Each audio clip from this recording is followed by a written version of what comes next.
Hello and welcome to the Academy of Conscious Creators webinar, where we have extraordinary discussions to empower you to create the story of your life. Each week you will discover how to overcome painful patterns of mental, emotional and physical distress, how to drop the mask of your public persona, and revolutionary steps of what you can do to awaken your true health and potential. You have the power to create a new story of your life starting right now. So, what's your story?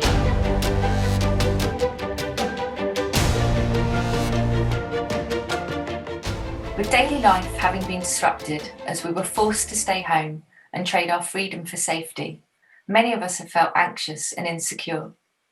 Yet as we begin to emerge from the ordeal, the hidden effects remain unknown. I'm your host Victoria, and welcome to our show. Today Pete and I will consider the potential opportunities to transform our inner sense of safety and security amidst a seemingly bleak outlook. Welcome back, Pete. What can we share with our listeners to support them through this period? Hey Victoria, nice to be with you again, and obviously with the listeners. So this is definitely a big one, because what society's been through over the last year has really been unprecedented. I think there's like no doubt about it, and the effects are not only obvious, but there are many hidden effects that are going on now, and that will continue to go on long after this whole scenario is kind of being put to bed. So I've been thinking about three specific things over the last few months, and I'd like to just kind of share those with you now and go through with the listeners. So the first thing is that lockdowns give us an opportunity to kind of break or stop going through patterns of behavior that perhaps we had got into the habit of doing pre-lockdown, which weren't necessarily pushing us forward or weren't really involving us in any way. A simple example would be you go to work during the week, gets to the end of the week, it's a Friday, you go to the pub to unwind, and that's the habit you get into every single Friday, right? Since that was taken away from us, you can't do that anymore, but you still need to unwind if you're still working. And so what that means is that you've got to find, or we've had to find another way to get to that end point of unwinding without doing the same thing that we used to do before. So we've been forced to be creative and come up with a new solution in order to get to where we want to get to. So I think that that forced creativity is certainly a positive thing that's come out of this. A second very, very key point is that we've been really forced to reevaluate our understanding of what security is. So, pre-lockdown, we look outside of ourselves, we look at our friends, we look at our interactions, we look at the job, we look at how much money was in the bank, and all these types of things. We say, yeah, they weren't really changing much. That's great. They're stable. That's where I'm getting my security from. And then obviously lockdowns come on. All of that goes away, and then we start to build a new level of security through being in our houses on a regular basis. So the four walls that we're within, that becomes the new security blanket. And so it's interesting because as the time approaches where people are going to be able to go out more and kind of reclaim their freedoms, what I'm already seeing is that people are now concerned about going out to the degree where they're actually becoming agoraphobic. And so what this really means is that we've looked at externally to find one form of security. That's changed. We're now inside our houses, and so we're still looking at the four walls as another form of security. But every time this changes, we become insecure. And really the takeaway from that is you can't look outside of yourself to find that anchor point. You've got to go in and find your inner security. And then once you're tethered, as it were, to your inside stable point, then no matter what goes on outside is not going to affect you anywhere near to the degree that it's perhaps affecting you at the moment. So it's really about finding what's going on the inside and using that as your anchor point, because that's where your true security really originates and comes from. And moving from that into the third and final point, it's the fact that by virtue of the fact that we've had to spend so much more time with ourselves, it means that those uncomfortable thoughts that we've been having in our minds for however long, we're forced to listen to those and acknowledge what's going on, and hear the truths, and the yeah, to a degree, the upset of what we've been, trying to suppress for all these years. You can't get away from who you are. You've got to confront your inner demons at some stage.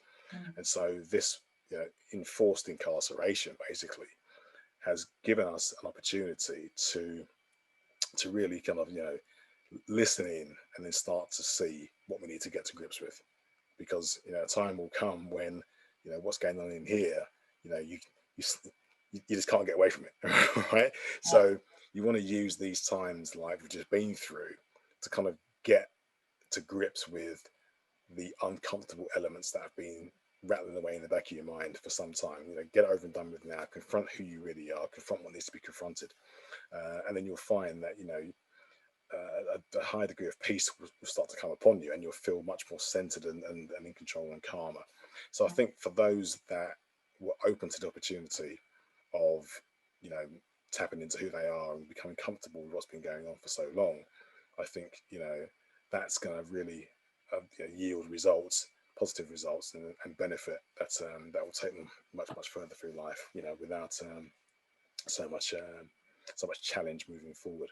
So a lot of things have been going on, but those are just three of the main things that I wanted to share with you today. And hopefully some of those have landed and they've made sense in terms of what I've been trying to say.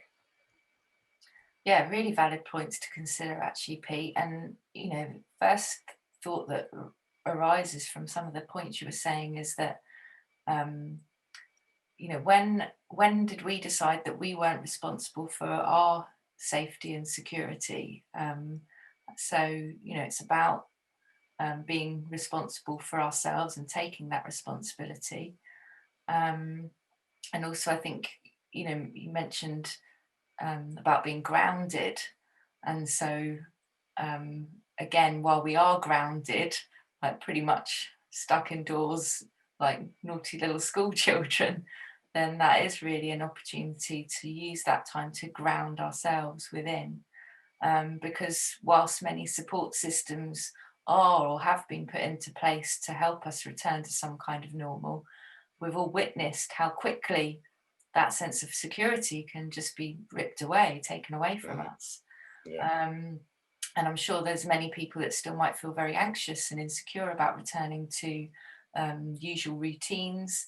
And many may even find that their normal no longer exists. Yeah, that's very, very true. And what we're beginning to see and grok now is that normal is only really a small part of an experiential spectrum. And if you were to kind of put normal into the shape of a bead and an abacus, you could kind of move it from one position to another, and wherever that position stays, that's what normal is. But the minute you move it, then you move into an unknown scenario. It's as if the minute that reference point changes and shuttles along the spectrum, Mm. you really can't see what's coming next. Um, and life is like that. Life's always changing, right? And so, if you're really honest with ourselves, that's how it's always been. That's how it's always going to be. That's So I the only think thing we can guarantee, right? it's change. That's right. Yeah. Well, yeah, and death and taxes, right? And so I think the quicker that we acknowledge that there's always going to be this level of not knowing in life, then the quicker it is for us to kind of like get comfortable and take the pressure off ourselves, from trying to figure out what's coming next, what's coming next. So it gives us the chance to ease into life and just kind of go more with the flow, knowing that there's going to be uncertainty. But again, if we're kind of anchored on the inside, then that's where our stability and security comes from. And ultimately, all we know is that life's about experience, right? And if you stayed in your house all the time and never came out of your house, never came out of your comfort zone, you wouldn't be able to invite new experiences in. Mm. So, it's about being open to change. And, you know, yes, we've all been affected in some form by the lockdown. But I think, only a few of us have actually recognized what's really going on here. And, going back to your analogy about the school child being grounded, that's exactly what's happened here, right? So if you think about the fact that we're indoors, we're locked in, we've been grounded, but what we need to do to get through this period of time is we need to ground ourselves. We need to go in and dig in. Mm. Um, you know, Life is basically what life has done. Life created a metaphor for us. And so we're in a situation, but the situation isn't really the situation. The situation is representing what we need to do. And what we need to do is we need to ground. And that's how life speaks to us. So I think it's a really interesting time that we've been through. It's a big learning curve.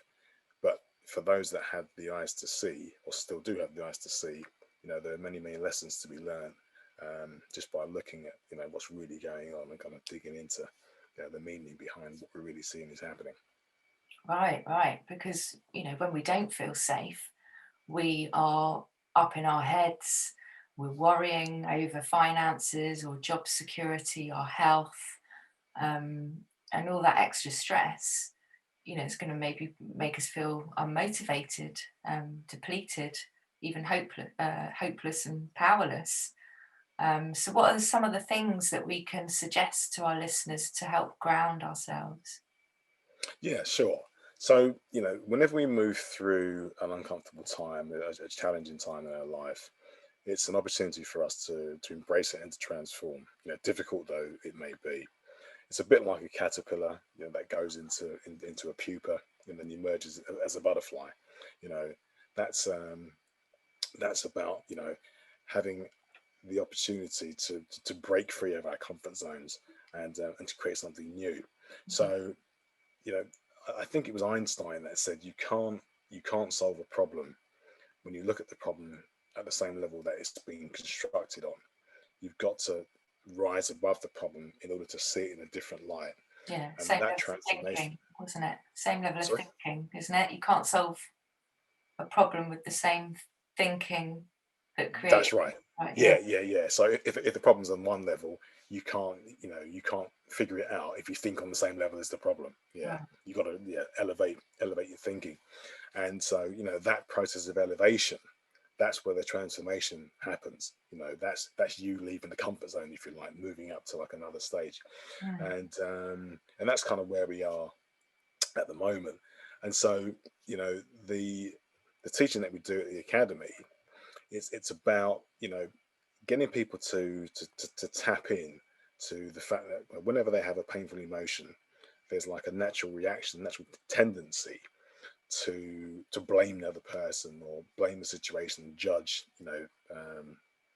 what's happened out there as being the cause. But actually, what we need to do is we need to turn that on its head. We need to go inwards and tune into the feeling that occurs on the back of something that has happened external, because ultimately we need to process stuff on the inside.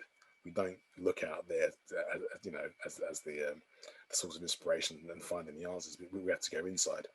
And so the longer that we spend inside tapping into those feelings, tuning into those feelings, what it means is that we're able to start to use those inner frequencies and experiences to then shape what happens externally. So the more time you spend inside, you'll find that the more life starts to reflect back to you what's happening on the inside. So if in response to a painful situation, you go inside, you make sense of what's happened, you kind of unpack the emotions that you're going through, clarity starts to happen, and better understanding, and you know a And better change. realization as to why this has happened starts to occur. And then if you're in that space of greater clarity and understanding, then you'll see that reflected back outside in your life. So it's very much about so within, so without, as opposed to so without, so within. So yeah, I think that's another important thing that the listeners should to pick up on. Wow, yeah, it really is such an important time to go inside, like within our physical body, which is our home for this life, and really start to discern, well, what feels right for me. A lot of, I think you touched on our culture and society, and a lot of our identity is obviously formed around our culture, which isn't perhaps our true authentic, true authentic self. Yeah, yeah. I mean, that's the thing, isn't it? Yeah, because I should have, but yeah, I should have actually mentioned as well. Yeah, on the back of that exercise, yeah, what begins to happen is that you start to recognize the the patterns of fear and where they come from and what they are, and you also start to notice, yeah, that as you say, a lot of that stuff is actually it's been formed by society. So we've taken on board these constructive, constructed rather, kind of fear mechanisms that actually aren't naturally there. They're just a byproduct of the world in which we live, and we take those on. But actually, when we tap into who we are and get into the core of ourselves, we realize that these patterns don't exist. So, again, it's very much about a clarification process and allowing us to kind of, kick to the curb the stuff that doesn't work for us and doesn't make sense anymore, and then start to bring out that stuff that does make sense and does work for us. But yeah, I mean, if you think about the fact that, yeah, as the world that we know crumbles, you know, with that crumbling goes our security blanket, and what we have to do to kind of get through these times of not knowing and being uncertain is we need to feel our way through the scenario.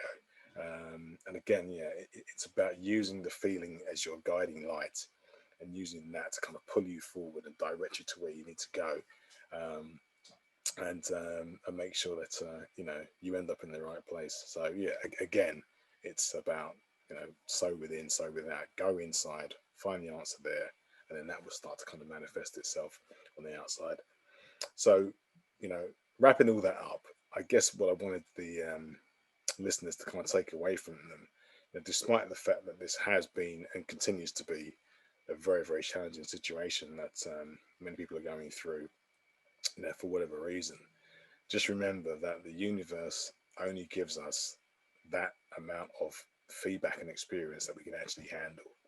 So, we've always got the capacity to overcome any adversity that we are facing at any given time. It's never insurmountable, even though we may think it is. But yeah, the universe will only give us what we can actually take on board and handle. It's got our back, as you would say. Got our back. Yeah. Yeah, you got this. Well, that's very reassuring. So thank you, Pete. And Good. I think we had a really, another interesting and particularly thought-provoking discussion today. So thank you again for joining me. Thank you. Thank you. To summarise for the viewers, we covered why grounding ourselves helps us to connect to our inner peace and our ability to choose how we respond to our experiences. We talked about how going through pain and discomfort allows us to transform and emerge with more mental, emotional, and physical resilience, and start to experience something new. And we talked, which is, I think, is quite key, particularly um, with all the upheaval that we've been going through, is discernment, because it really helps us to make conscious and informed choices of what actually feels right for us, and that we are then better able to take responsibility for our overall well-being. So thank you for another interesting discussion, Pete. Thank you. Thank you. And if you'd like to join or continue the conversation with us, join our weekly Facebook Live answer session, and we look forward to seeing you another time. Thanks for joining us. Take care, folks.